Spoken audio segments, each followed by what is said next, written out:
Hello बच्चों, question says how do emulsifying agents stabilize the emulsion. Emulsion को emulsifying agents stabilize कैसे करते हैं। तो यहाँ पर जो कंसेप्ट हम यूज करने जा रहे हैं, द कंसेप्ट होगा emulsion.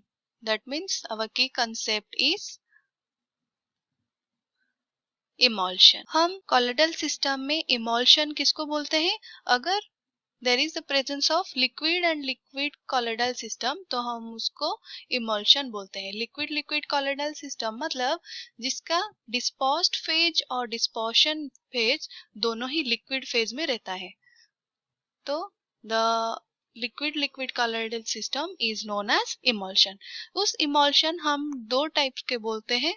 There are two types of emulsion, जैसे कि एक होता है ऑयल इन वाटर इमल्शन जिसको O पर W भी बोलते हैं, जिसमें वाटर डिस्पर्शन मीडियम में रहता है, और दूसरा होता है water in oil emulsion, water in oil जिसमें वाटर डिस्पर्स्ड फेज में रहता है।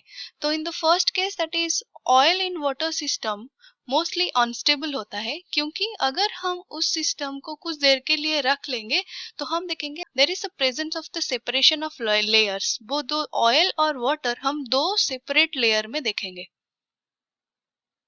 सेपरेट लेयर्स, इसीलिए वो अनस्टेबल हो जाते हैं। उस अनस्टेबल सिस्टम को हम स्टेबल करने के लिए जो थर्ड पार्टी का यूज करते हैं, the third component we use to stabilize it is known as emulsifying agent. उस इमल्सिफाइंग एजेंट कैसे स्टेबल करता है? वो क्या करता है, जो दो इमिसिबल लिक्विड होते हैं उनके बीच में एक इंटरफेशियल फिल्म बना देता है।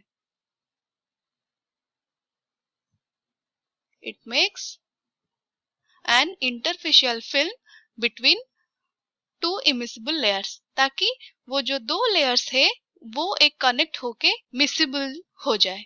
इस तरह से इट स्टेबलाइज द इमल्शन। तो हमने यहाँ पर देखा कि किस तरह से वो स्टेबल कर देता है। I hope you understood it well. All the best.